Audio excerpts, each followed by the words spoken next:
I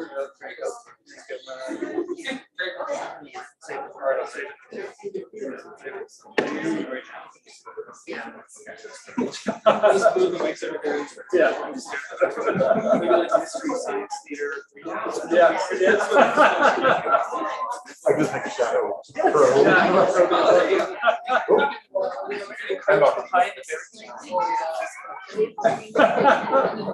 John just like hides behind there, and when it's his turn, he just pops out like out of nowhere. Yeah. Oh yeah. Yeah. Oh, you're ruining my costume. Oh, sorry.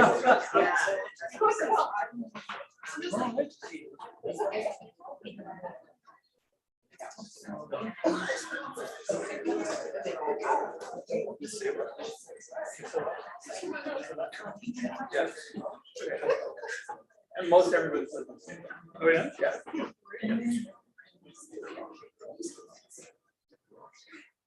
But if I pronounce anything, just yell. No, no, you should. Yeah.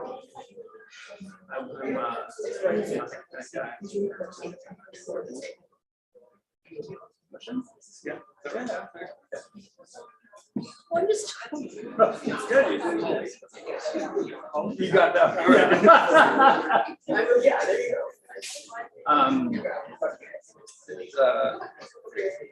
First of all, steady like characters and one of the characters there is hallelujah. So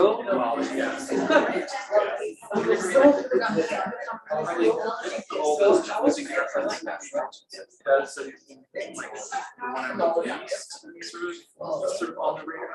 I'll avoid that.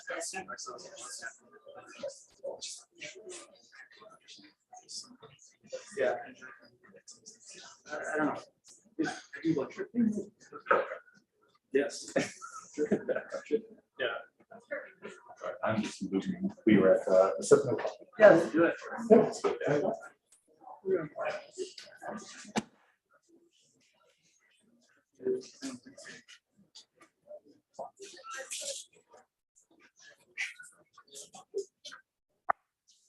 I pay for this, that's why. If I can do it, actually, we have one at home. Oh, yeah. From amazing. Yeah, I tried to get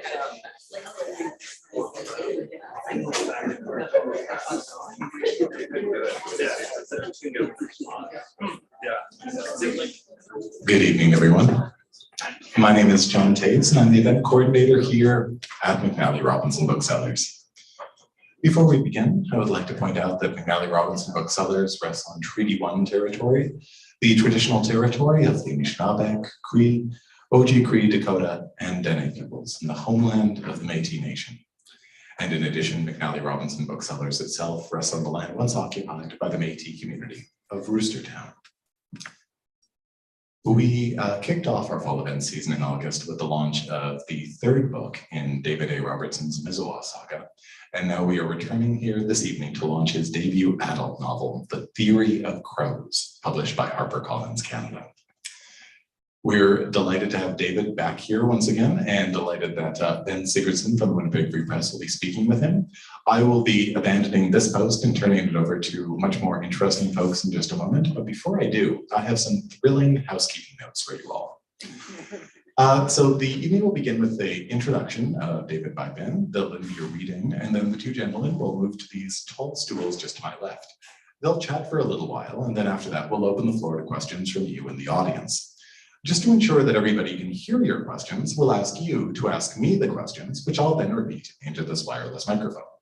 With that in mind, and as you will likely be aware that I won't do justice to the eloquence of your questions, I'll ask you just to keep them relatively short, as you can offer very expansive questions or commentary to David when you corner him at the signing table immediately following the event itself. If you're watching on YouTube right now, please feel free to write your questions into the chat. We'll be monitoring that, and we'll be able to put those questions to David as time permits. At the end of the event, we'll ask you all to remain seated for just one moment while we safely transport David to the signing table, at which point you may descend and have as many books signed as you would like. And I'll have very exciting additional notes about signing procedure at the end, so look out for that.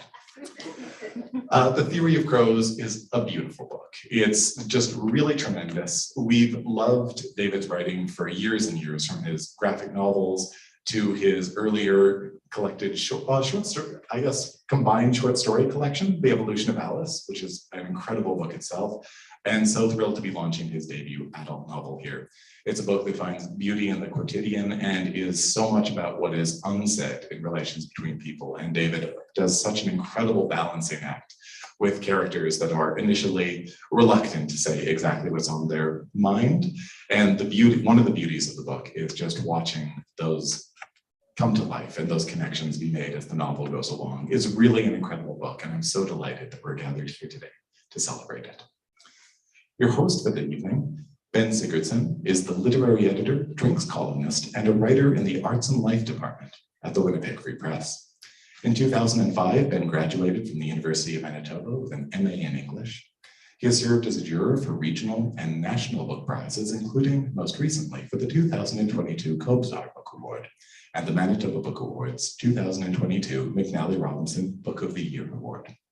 Please join me in welcoming your host for the evening, Ben Sigursdon.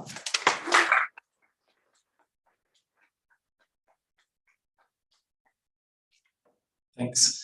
Should probably take the 2005 off of my in my bio or whatever. It seems like that was like 17. I don't know. It makes me feel old, I guess.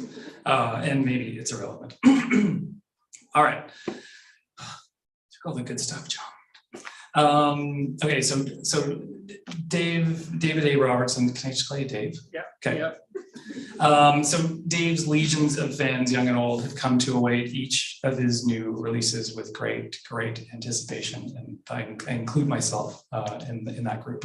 But thankfully, they and we never really have to wait too long for the Winnipeg-based Swampy Cree author. Heck, those seats out there probably are still practically warm from his last book launch, which was all of 3 weeks ago, for The Stone Child, a third book of his Missiva saga for young readers. Which I was thrilled that last year was part of my son's school curriculum, and I believe is going to be part of this year's as well. And while Dave has over 20 books to his name, quality has never been sacrificed in the name of quantity. His 2 picture books with Julie Flett, When We Were Alone and On the Trapline, both won Governor General's Literary Awards, and the latter is up for 2 awards at this year's Canadian Children's Book Centre Awards. He's done loads of work on graphic novels, which have earned him constant praise and acclaim. And his Missiva Saga series for young readers is a constant bestseller here and has been adopted by teachers in classrooms across the country. More recently, Dave's been exploring more writing for adults, such as most of us, some of those, maybe a couple younger readers. With just as much success. His nonfiction memoir, Blackwater, for example, is Dave's story of connecting with his father and his Indigenous roots in important ways, including a visit to the trapline from his father's formative years. And among other acclaim, Blackwater won 2 prizes at this year's Manitoba Book Awards as well. His new book, The Theory of Crows, which I just finished this week, and I love, treads familiar territory to On the Trapline and Blackwater, albeit in novel format for adults. Dave introduces us to Matt and Holly, estranged father and daughter brought together by a tragedy and grief, and who travel to Matt's father's trapline in northern Manitoba. And also, like Blackwater, it demonstrates Dave's as capable as writing deeply moving and profound books for grown-ups as he is for kids. I was deeply honored to be asked to host this event with a Winnipeg writer who I consider a friend, although it is a little strange because I realized when he walked in and I saw how tall he was that I don't think we had actually ever spoken in person. We'd only spoken numerous times by Zoom and by phone every time Dave was getting a new award or he had a new book coming out or there was something to talk to him about in terms of his writing and the world, which he grapples with in his writing so brilliantly. But based on his writing and his taste in music, as we'll talk about a little bit later, I think we did it off just fine. So we'll make plans after.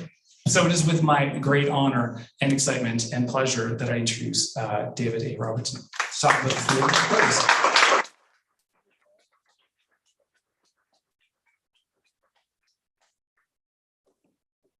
Yeah, Ben's a little shorter than me.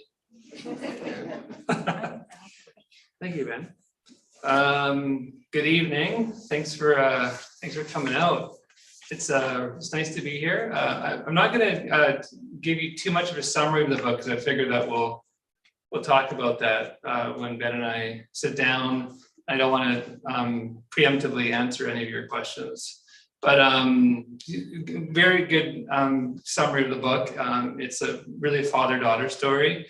It's a story about an estranged father-daughter who head out onto his father's trapline to try to find it, and also I think try to find themselves and their way back to each other. And so it was a very meaningful book, very personal book, and I'm while I'm up here, I think I'll just thank a few people and do a reading through a couple excerpts, and then I'll get to the interview.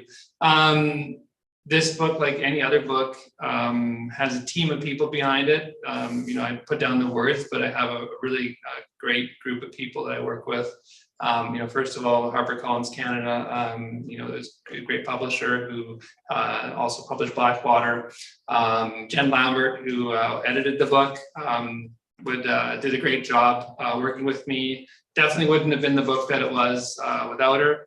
The first draft had a number of lyrics quoted in the manuscript. And then Jen was good enough also to let me know that was going to cost a shitload of money if I was going to quote all of those song lyrics. And so I had to scrap most of them. And in their place, I actually put in a few of my own lyrics and poetry and pretended that they were song lyrics in some spots. But she was amazing to work with, and I really appreciate what she did with me in crafting this story into what it became. As always, my agent Jackie Kaiser at Westwood Creative, has done incredible work with me over the last 5 years in the stuff that we've done, and this is one of the books that that she helped me bring to the world through HarperCollins, and beyond that, it just was my family and all the people who just continue to support me, who enabled me to do the work that I've done, and every book that I put out there, I try to add a little bit in there that hopefully people can connect with and learn from as much as they can be entertained by, and feel something from and feel something for. So it just means a lot. So if I forgot anybody, then I'll apologize after for that. So within this book, and so this book is a book where it kind of switches perspectives. Some of the chapters are from Matthew's perspective, which is the father. Some of the chapters are from Holly's perspective, or Hallelujah, who is the daughter. And it was interesting for me to be able to switch voices and perspectives in that way. But also throughout the novel, there are letters that Matthew writes to his daughter. And these letters are ways for him to try to explain to her the state of mind that he found himself in and how it affected his relationship with her, and really trying to apologize to her for what happened between them. And so what I thought I would do is just read two of the letters to you. And why I'm doing that is because in the audiobook for Theory of Crows, initially we had two groups of actors that we were looking at. One of them was a group of actresses who were amazing, who were going to read the bulk of the book. And we chose an amazing actress to do the audiobook, which is available on Audible or anywhere else that you get them. But the male actors, the actors that were doing the letters, sounded really good, and almost too good, like almost too confident, too self-assured. And I thought that is not at all Matthew. And because Matthew is based very not so loosely and sometimes loosely on me, I thought that is not what I sound like. I don't sound that confident or self-assured. And so I said, it just doesn't work. Like, I don't think it works for me. And they did a great job, but it just, it was a little bit too, they sounded a bit too Hollywood. And so I emailed the producer and I just said, I think it sounds more like this. And so I recorded myself doing one of the letters and sent it off to Lisa. And she wrote back and said, you should just you should just do the letters. And so I ended up doing the recordings for the letters for the audiobook. And I had a bit of experience in the podcast that I've done for CBC of QAO and Blackwater I did the audiobook for. So I wasn't that uncomfortable doing it. And it was really fun actually to go in the studio and record the letters. So I'm going to do that again today. I'm going to read 2 of the letters for you and pretend like I'm in the sound booth. So, so in this first excerpt, this first letter, it's Matthew talking to Holly about how his father, her grandfather, used to talk about the land, and through the land, the connection to animals, fish, birds, the water, and how important that is, and how the land remembers you as much as you remember the land. So this is just a letter to Holly from Matthew. Your Musham used to talk about the trapline like an old friend he hadn't seen for years. He'd made plans to visit. He'd intended to visit, as people make plans to see one another, but never did. They weren't empty promises. He just ran out of time. When we got deep in conversations, our words always led back to the land. For your Musham, the land was the answer to everything. The trees whisper answers to any question you could think to ask by the rustling of their leaves. Your Musham said the land remembered every foot that pressed down on its surface, every set of eyes that gazed upon its ancient beauty, every fingertip that touched its skin, every face the sun warmed, every living thing, the fish, the four-legged creatures, the birds, was an extension of the land. And when you walked onto it, you became an extension of it too. You became the land. He said you could remember the land even if you had never been there before, if your ancestors lived on it, and in turn, the land remembered you. Your Musham used to talk about the crows. They would erupt from the trees like shards of night and circle above in a dance, these swirling lines of black. When they cawed, it would be a song. They would dance to that welcoming song. As you walked deeper and deeper into the trap line, the crows would lower, their music would grow louder, and soon you'd be engulfed by them.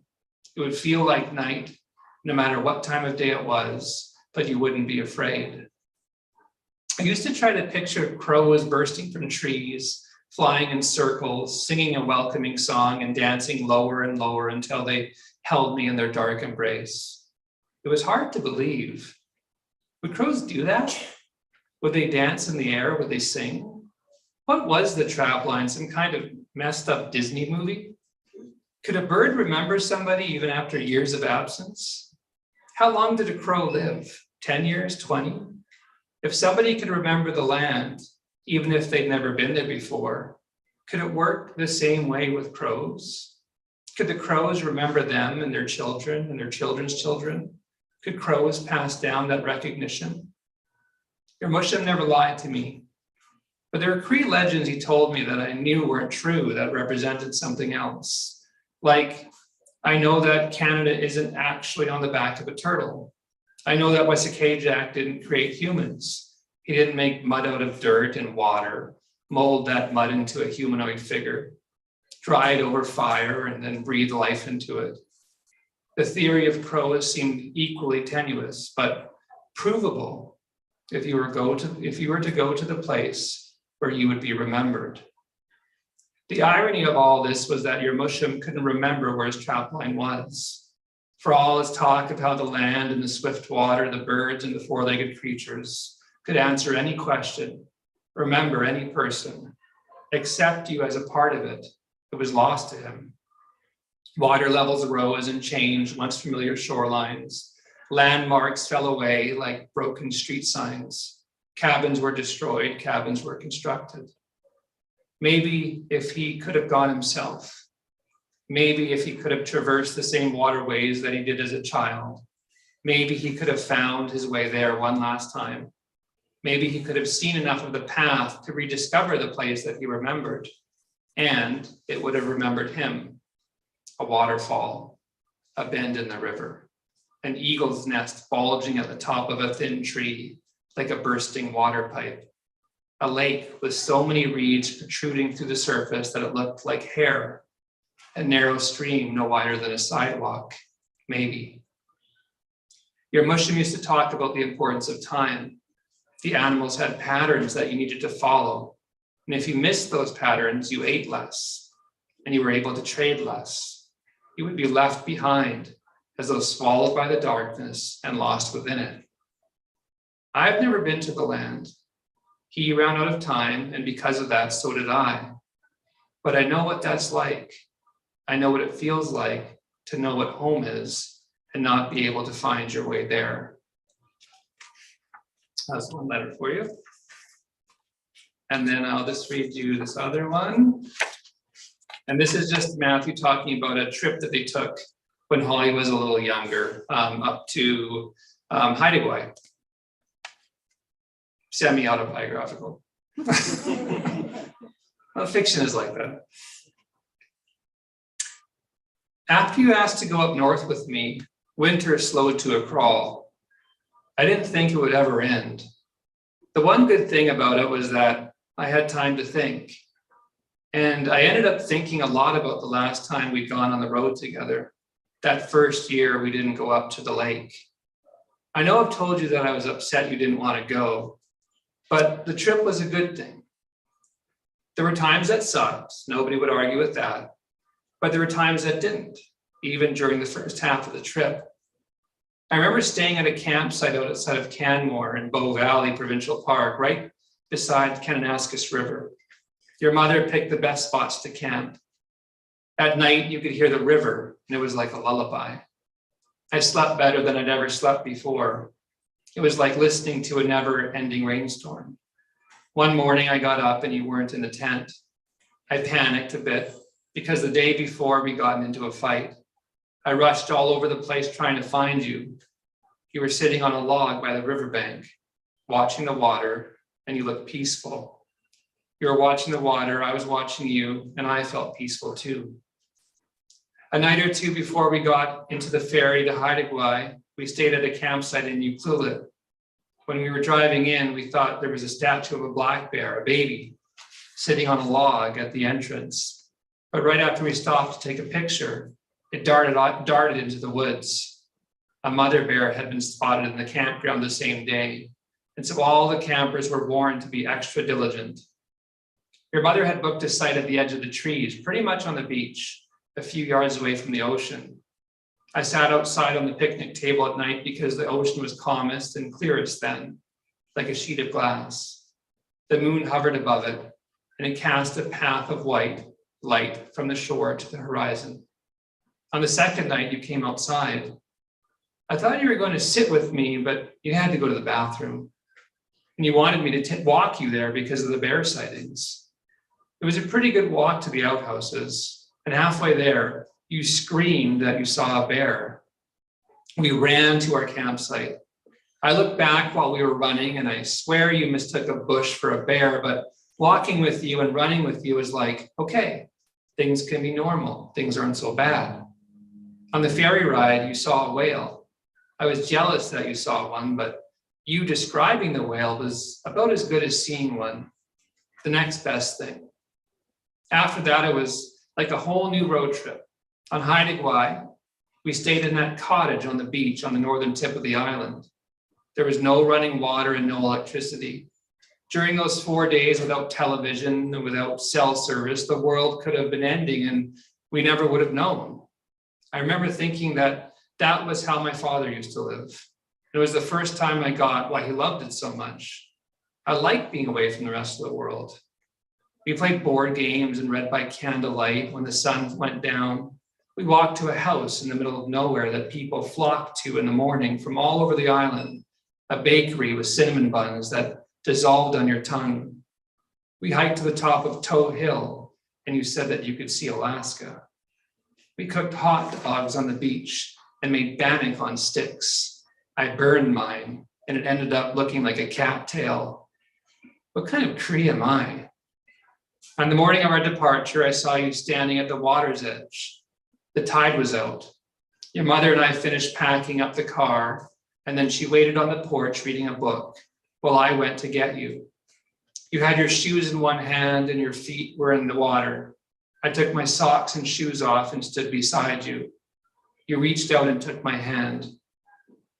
remember that bet we made when you were 9, I said. Yeah, you said. I already lost. I owe you $100. A big wave hit our legs. It got you wet up to your thighs, me wet up to my knees. It pushed us back, but we held each other steady. You want a do-over? I said. Nah, you said. I like this moment too much to make it about money. Me too, I said. The only thing better would be if a whale swam right by us right now. Maybe on the way back, you said. Yeah, I said. Maybe then. You squeezed my hand. That moment was my whale. It's crazy, right? We stayed out there for maybe half an hour. You squeezed my hand for maybe a second. The average lifespan is about 700,000 hours. 700,000 hours, hallelujah.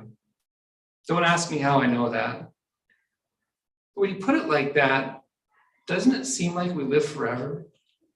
We fit so much into that 700,000 hours. But that half hour is one of the things I remember more than most. 30 minutes.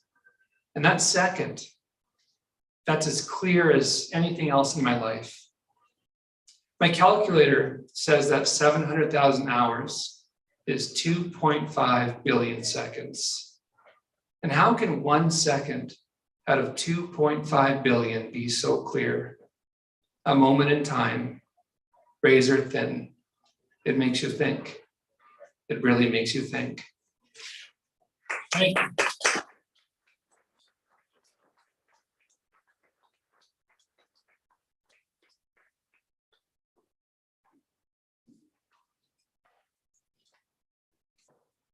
That was great. I could have listened to that Thank you. for a long, longer. You get the audiobook. Oh, I suppose, yeah, that's good. That's a good one. Read more of those letters. That's true. And Blackwater, I guess, yeah, as well. Mhm. Yeah, that was fantastic. So I guess maybe start off by, I think in the acknowledgements, you talk about this being a real work of isolation. Like you, what did I write down? Yeah, I thought you mentioned something about it being a real work that you did in isolation. Can you sort of talk about how this book came to be and relative? I know you've usually got a couple of projects on the go, so. Yeah, I mean, it definitely was a pandemic book. It was a book that I wrote probably when I was like at my lowest, and I think that's what I had meant by that. You know, I was feeling desperately sad. You know, and that's a lonely feeling. You know, someone who deals with anxiety and depression like I do, and like Matthew does. You know, it is an isolating feeling, you know, and I think that one of the things I've tried to do in my work is write about these things so that people can read them. And if they feel the same way, they maybe feel like maybe they're not so alone. You know, I think, you know, that's something I found in talking about, writing about mental health is that we're really not alone in our struggles. We just feel like we are because we don't really think that anybody can understand what we're going through. And so in that way, it definitely was an isolating experience writing the book, but also cathartic, you know, as well, and in working through those feelings and knowing that people were going to read them, and having the experience where in the work that I've done in the past, you know, getting emails from people or calls from people, or you know, seeing people in person as I do a lot of speaking, and just people, you know, telling me that I'm going through that too, and that's a really a healing experience. And it's a book that came from, you know, a need to heal. You know, it was just kind of like convergence of all these different ideas and inspirations. One was just a concept that actually I was tweaked by Dave Ridgen on a CBC podcast. Somebody Knows Something. Where he talked about crows and how crows can remember faces for a number of years. And I thought that is such a cool concept. And like, does that work the same in how we remember the land? And, you know, when I went to the trapline with my dad, I remember that when I stepped onto the land, I just felt like I remembered it. Like it was a homecoming in a way. And I felt like, what if it was flipped around, you know, and I think it might be flipped around.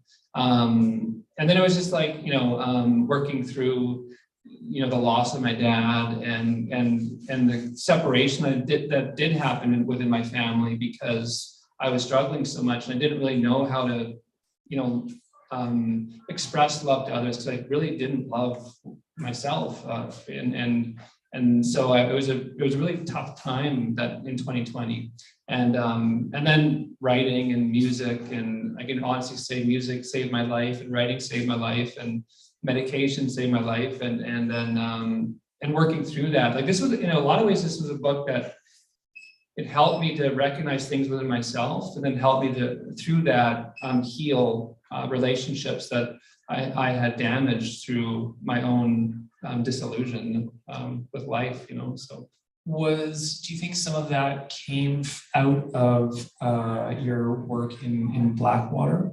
Like just sort of maybe initially tackling some of those themes and then realizing that you weren't quite done with them, or there was a different way that you wanted to approach them?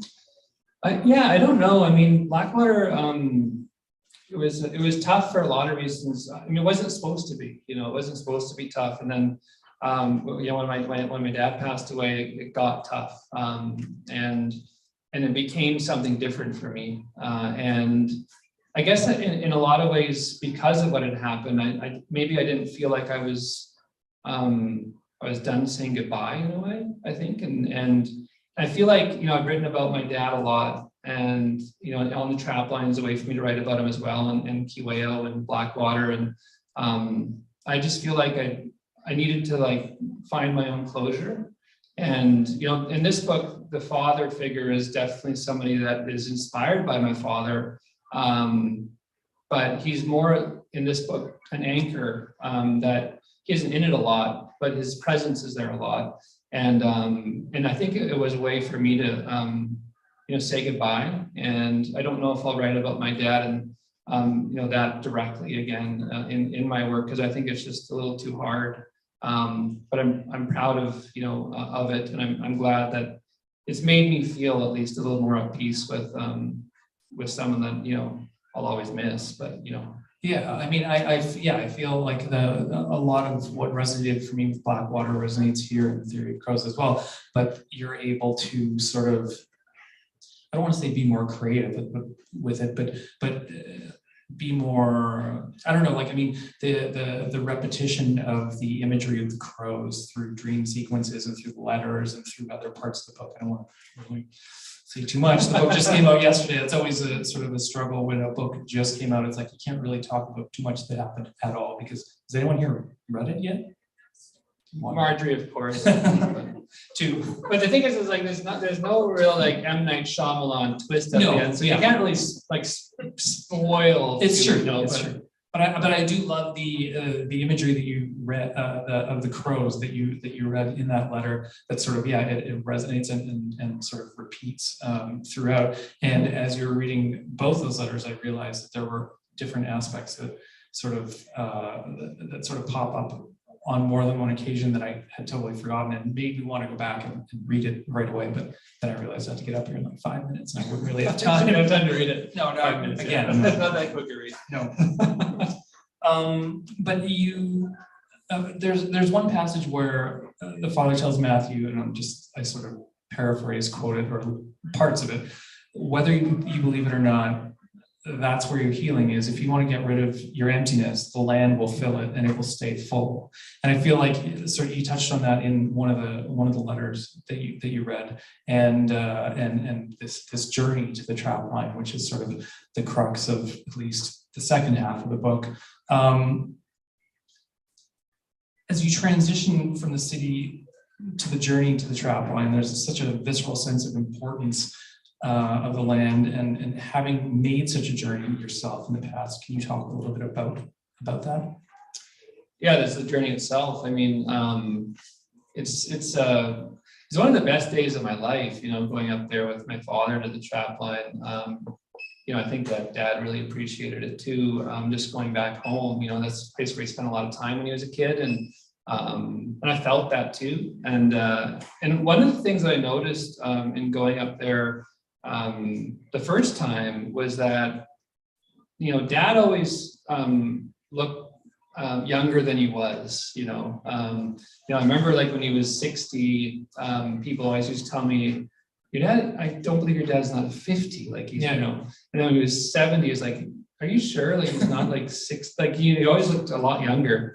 And then, you know, in the last couple of years, he began to look more his age. And then but we went onto the trapline. I still remember like when we got onto the water, it was like this kind of magical shift where like he looked younger and he looked more energetic, and it was, you know, and I always remember distinctly like looking at him on the boat. And I took a picture of him with my grandpa on my mom's side. My grandpa, his Kodak Vigilant 620.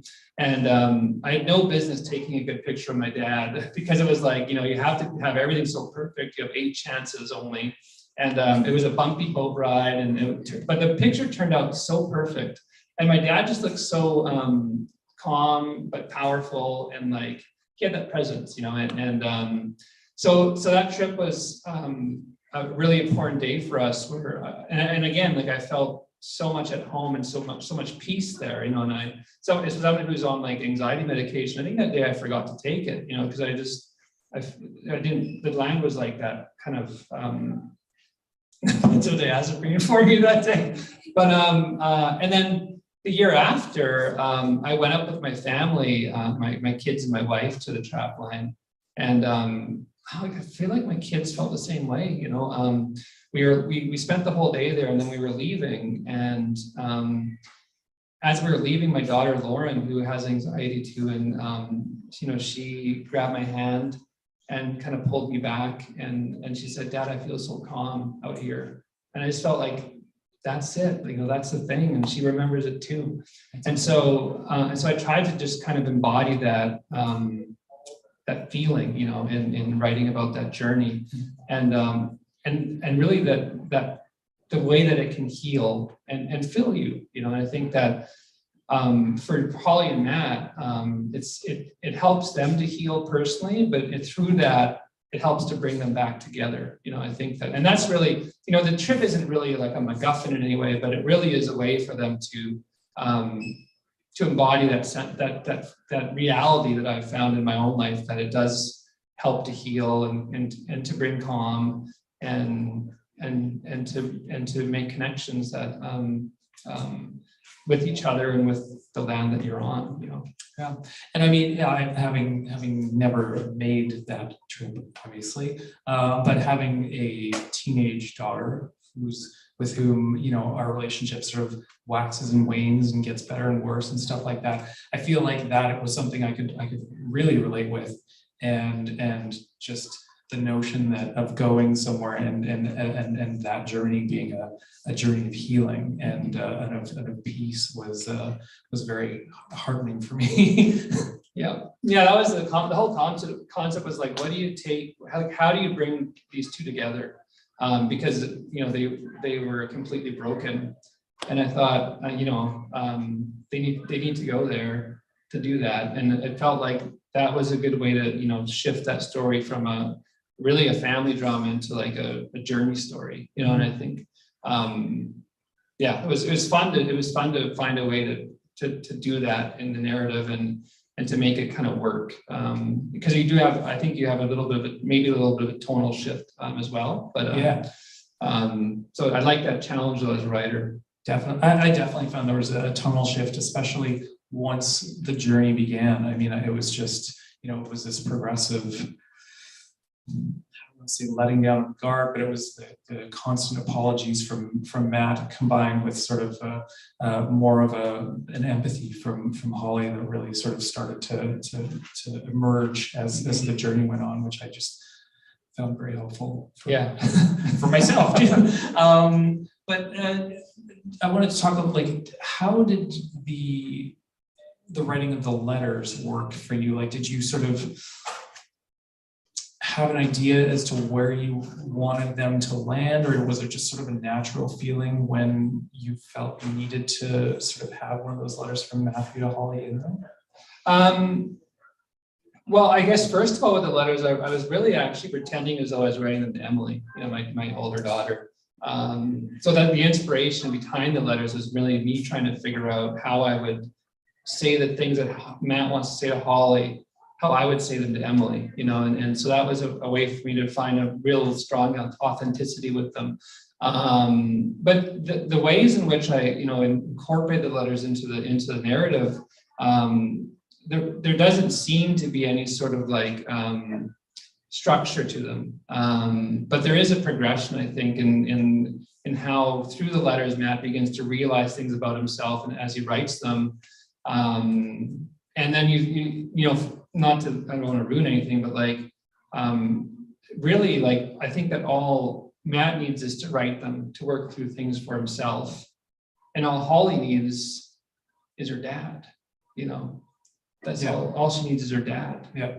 And so that's kind of what I had in mind, what I wanted to do with the letters, Yeah. So the letters were more for him than they were for her, Yeah, and without ruining anything, I think that becomes apparent in one scene later in the book too, where things sort of come to pass.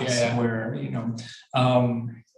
but it was just so beautifully done. It was just really, it was really really. That's the surprise ending. I think that's the part of this. Yeah, but you have to read it. I wanted to talk a little bit. I know that we want to get some questions and stuff, but I did want to talk about how in the acknowledgements you also call the book a love letter to music, and you mentioned off the top that you wanted to include all lyrics and stuff. Obviously, no concept of licensing works or anything like that. So you do now. But how much of an influence or impact does music have on your writing in general, or is it something you actively listen to music while you're writing, or you just sort of you go and you listen to something and you come back and you are struck with an idea? I'm completely dependent on music in my writing. Yeah, I mean, writing is music has played such a huge role in my life. Not just it extends beyond writing, but music. I really I told John Sampson, who graciously allowed me to use lyrics from his song without making me pay for them. But he's one of my favorite artists, and he's also a friend of mine.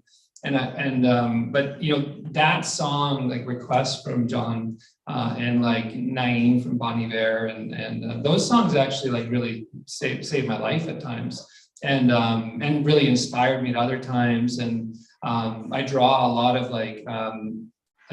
emotion from them. I draw a lot of some poetic influence from them, and inspiration. I listen to music all the time when I write. I usually construct playlists for books, so I listen to the same playlist over and over again as I'm writing a book. And I select the music very carefully for the tone and the voice and everything. And so, it plays just a huge role, and it always has. And so for me, this book more than anything was me saying through the book, these lyrics and these words, this music means so much to me. And if Matt Berninger and Justin Vernon, if they ended up reading this book, hopefully I can just say thanks for art is healing, art is, and I feel art does save lives, whether it's music or art or writing or whatever it might be. And I think that it's nice to know sometimes that people recognize that power in art. And then, so the acknowledgements, I think I actually thank directly some lyricists, because I should thank them, I don't think this book would really be what it was without them, even though I didn't use a lot of their lyrics because I wasn't, I didn't have the money to afford to do it, but they're there for sure. But you did say that you wrote some sort of pseudo lyrics yourself and sort of injected them into some of this book. Is that something you could ever see yourself doing? Like, do you write music at all? Are you No, musical? I know. I played piano when I was younger. Like I had a great grandfather on my mom's side that was a composer, and so I feel like, you know, like I played piano till I was, I think, about grade 9 or grade 10. I was pretty good at it. I quit playing and I really regret doing that. I have written a lyric or two for a friend of mine who's a musician, but I don't know, like I have a terrible voice and I don't really play any instruments anymore, so I can't really see myself doing that. But What if someone came to you with like a piece of music? I would be happy to write lyrics for that music. Yeah. That would make me really happy. Oh, But yeah. like, yeah, I don't think I could do it myself. Yeah. That's fascinating. No one would buy it or listen to it. No, Anyway, I don't know. Do people buy your audiobooks? I don't know. Well, I guess you don't sing. You probably don't sing on them though either. Talking is different than singing. I suppose. Maybe we should turn it over to the audience for some questions. If anyone has any. Oh, look, there's John. Where did you come from? He just comes from nowhere. He's like a ninja. I know. We were saying that he was going to come out and start making crow noises, but he didn't. He didn't know. Thanks. No. Alas. No. So just a reminder, if anybody has any questions, please feel free to put up your hand and ask the question to me, and I'll repeat it into this microphone for the benefit of those watching at home. If you are watching at home, you can write a question into the chat. I just want to hear John speak more. John is a great. Sort of second that. Yeah, absolutely. You should get John to. John should be in the narrate video. your audiobook. Yeah. Tell you. Yeah. What made you choose to write this as a novel for adults as opposed to young adults or the other formats? That's a good question. So what made you write this as a novel for adults as opposed to young adult or any of the other formats that you've written? Can I add an addendum Swearing to that parts? question? Swearing The parts. swearing part. No. I was going to say, what are some of the biggest challenges of writing for adults versus writing for a younger audience? Is that okay? Yeah. All right, good. You know, I think that for me, it was just like maybe some more mature themes in the novel. I don't really find that, I don't find it overly challenging to switch from middle grade to YA to adult. Like and then the reason why is when I write middle grade, I don't really try to write down or more simplistic for children. You know, I think there's actually some complexities to the Barren Grounds and the Stone Child and the Great Bear that a lot of it reads like, I think, like really pretty, you know, literary fiction.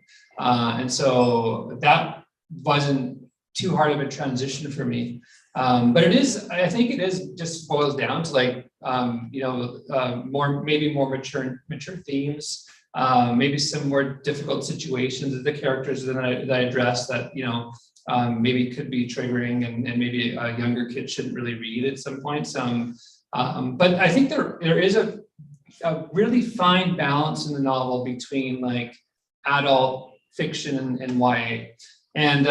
Why I say that is because it's told from two perspectives. What I really wanted to do intentionally was to write the chapters in which Matthew's the narrator, really the perspective is told from him is to write it with an adult voice.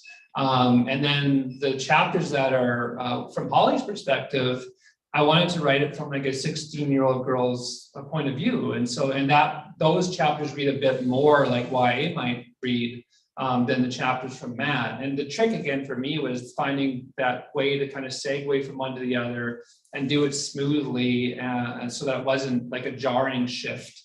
You know, and I think it's the same way with that tonal shift, like halfway through the book as well. So, I think it's just ways that I can kind of challenge myself as a writer to be successful at doing those things. No, I mean, this is a book that, I mean, my daughter's 15 and a half. And it was, as I was reading it the whole way through, I thought, oh, I think she would really enjoy this. And, or I would give it to her as a sort of like my own apology letter for all the wrongs that I've done. I'll just be like, here, read this and then come talk to me when you're done. Yeah, I mean, a book like Gutter Child, for example, with by my friend J.L. Richardson, like she walks that line too on Gutter Child, where it's you know, it's very close to YA, it's very close to adult fiction, and she manages that balance quite well. So I think that, you know, like a lot of younger readers read adult fiction, a lot of adults read young YA. So I think that you're able to do that because the audience is that wide, or potentially that wide. You know, a lot of adults read picture books, you know, as well. So I think you have to be mindful of that as a writer, and it kind of frees you a little bit in what you can do. Come on, you have to write lots of swears too. I put a lot of swears in there, yeah. That was shocking. I know. This guy digital? No, not in the picture. Swears so much. John, you're hidden behind a display. I was wondering where you would go. Where's John going to pop up from next? Yeah. Yes, indeed. Are there any more questions in the audience? I saw a hand. Oh,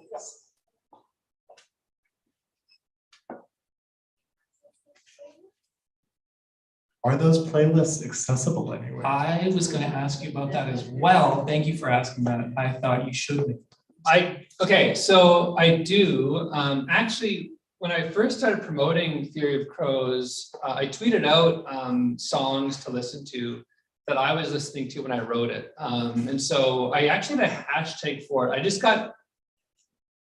I got like lazy and stopped doing it, but like I think there's at least 5 or 6 songs under the hashtag. I think it's like Theory of Crows playlist or Theory of Crows songs.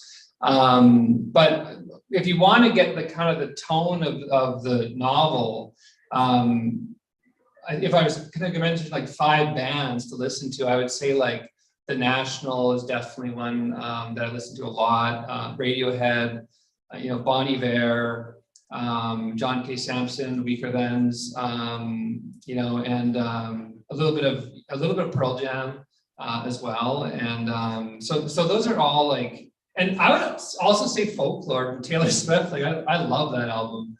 Dave, So you and I are practically the same. we're same. We look, I mean, we're spitting image, but beyond that, we're practically. Yeah.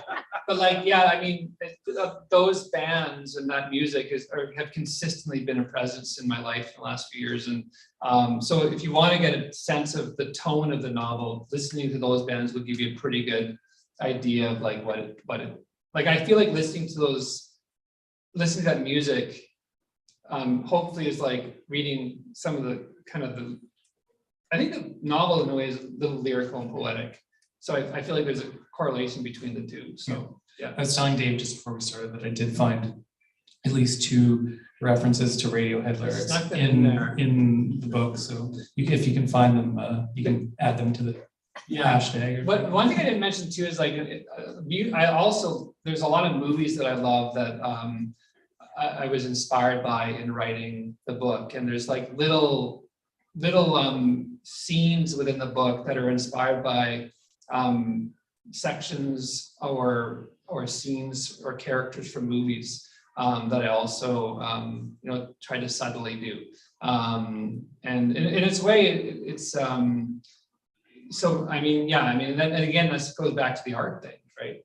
And how much of an impact it's played in my life. So whether it's Eternal Sunshine of the Spotless Mind, or like No Country for Old Men, or you know, those movies that I can watch over and over again, those are also big inspirations for me.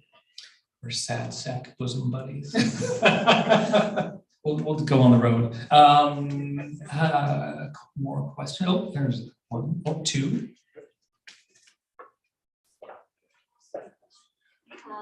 I loved what Dave said about how Matthew had his stuff, but all he just wanted to be dad. And I'm a daughter who struggled my whole life in writing my story about my dad. The struggles. And any suggestions on getting past that challenge and all those barriers we put in our way?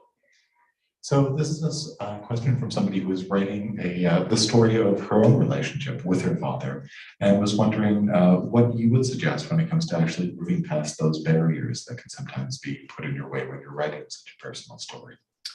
Well, I think it's like part of it is like, you have to approach a story, like when I wrote Blackwater, when I wrote this book, it's still a story, right? You're still telling a narrative, it still needs an arc.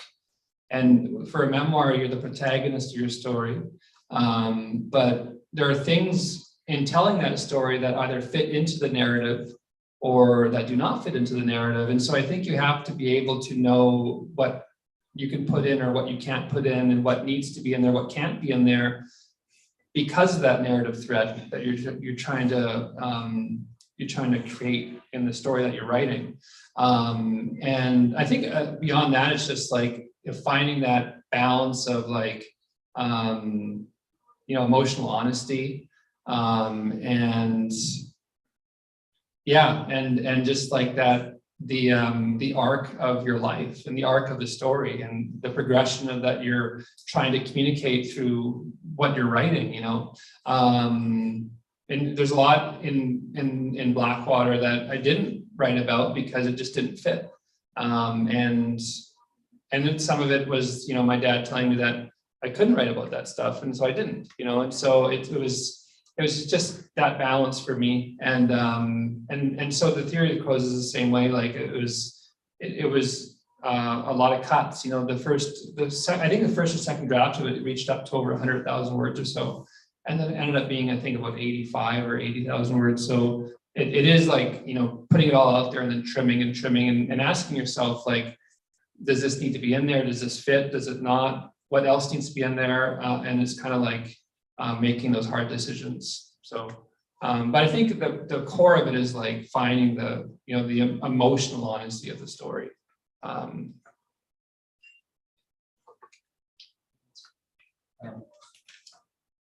He's written so many inspirational and wonderful stories for children and young adults to connect with and see themselves. And now you're also an adult writer. So as a writer, do you feel that your time as a children's writer is almost over and come to a close, or is it something that you're hoping as a writer to do both and connect now, but just all people? So this is a question that mentions that you've written so many books for children and young people that they connected with so strongly, and now that you're writing for an adult audience, do you feel that your time of writing for children is at a close, or is this just more an expansive field in a way? I think it's more expansive. I don't think I'll ever stop writing for children. I think that I have a lot to offer to kids. I think I have a lot of stories left to tell. And I have a lot of faith in children and the capacity that they have to create change in our communities. But children need stories in order to prepare them to take meaningful action and to make our communities stronger and better places to live in. And I feel like I still have something to offer in that area. So I'll probably always write for children. I don't see myself stopping unless people stop reading, and I think just with adult literature, it's been kind of like a progression for me to start tackling maybe a bit more in the adult area. But to me, it's just like an addition to what I do. I'll never stop writing for children. I probably think of myself as a children's writer first, and I just hope that people might follow me over into the other area for a little bit from time to time. Plus, there's probably some contractual obligations in the children's literature front that you need to fulfill. If anybody from anyone is watching right now, I'm still writing for children. So I have I have 7 or 8 books contracted with Tundra, so I'm gonna do them, I swear. Yeah. Well, that'll probably take you at least 3 months. Is it a joke? Your No, I get it. Yeah, I get it. Okay. For anyone watching at home.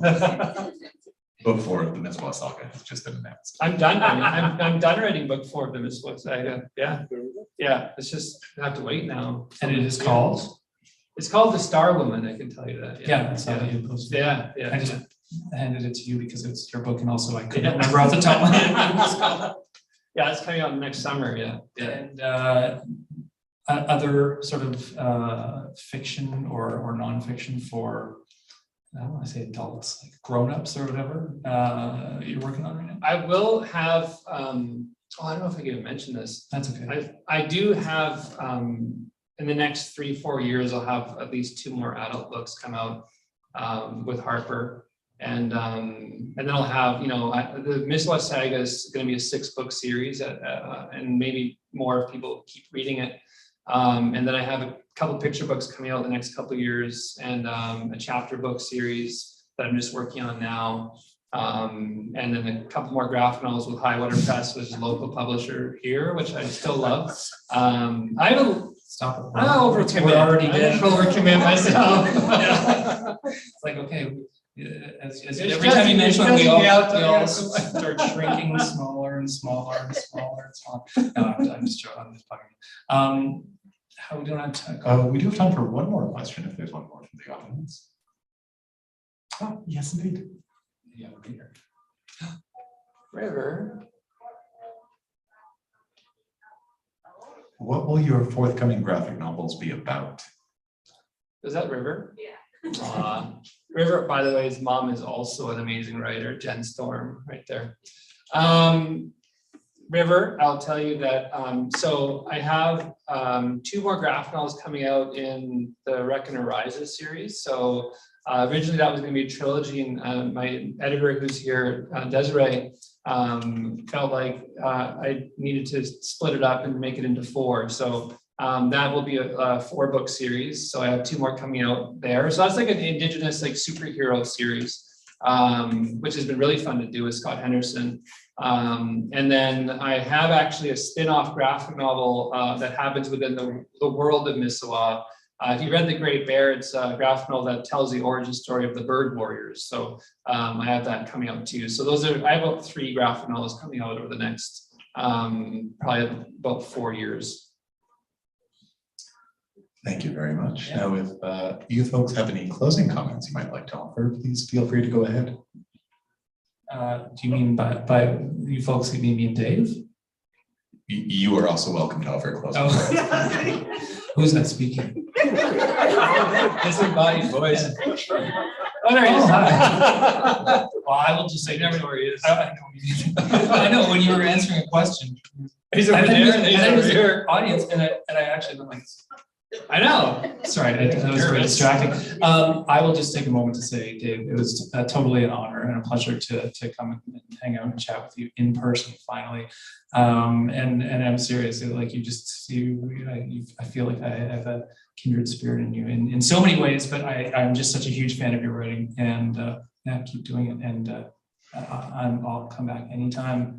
And I'm sure I'll probably talk to you many times about over the phone and by Zoom about many more nominations to come, and many more awards and accolades coming your way. So Thank you, Ben.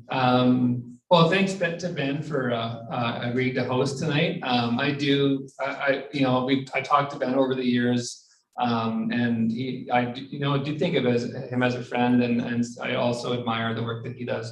So I appreciate you doing that. And I guess just finally, thanks to everybody here for coming out tonight and sharing and celebrating the launch of the Theatre of Prose. And I hope you like the book. And it wouldn't be anywhere without readers, and so I really appreciate you allowing me to do my work. And I wouldn't be able to do it without if people didn't read them. So appreciate that. So thank you. clearly people are. You I- dominate the bestseller list of McNally almost weekly in some categories. Anyway, and so I should also mention though, when I always do this, I was remiss not to earlier, but thanks to McNally's, who has been with me my whole career. McNally, my first book launch was here, and almost every book launch since has been with McNally's, and they're amazing bookseller who are very supportive of local authors, and I'll always in turn be supportive of them. And so I really appreciate McNally's being so good to me over the years, and so many authors that I know and respect and admire. So Quick question at the end. Are you on the wall? And if so, can you point out where? I am on the wall. It's a bad picture of me though. I'd like them to change actually. I don't want to, no, that's fine. I'm on the wall over there somewhere. Yeah. Over there. I'm looking down on you. A very dramatic author, stare. You are good at sort of having that crabby face. I'm actually smiling, I think, actually. That's good. Yeah. The Free Press likes the grumpy Dave pictures. We had this running joke where every time there was a story about Dave, we used one of the same photos, and it was a photo that we took. I can't remember when we took it, but I said you looked sort of like Cree Orson Welles. Like you had this really stern sort of face, and your beard was a little bit longer too, and you were sort of looking off to the side like this. Well, so finally to end things, the last story that I think that one of the last stories that Ben did on me, I actually emailed you or texted you or something. And I was like, can you not use the grumpy picture of me? And so literally Ben got like a photographer to come out to my house and take a picture of me smiling. Yeah, no, I can't remember, maybe you were nominated. Sorry, you had a new book or something coming out, or maybe it wasn't when your book was banned. Anyway, I was like, make sure you get at least a couple photos of him smiling with like no books in his hand, so that we can, if we need some sort of like stock photo, I don't need to go back to like the crowdy days, because I'm going to hear it from him all over You again. smile. Yeah. You've got a great smile. Thank you. I'm sure you know. Yeah. Thanks again, Dave. I really appreciate it. Thank you very much. Appreciate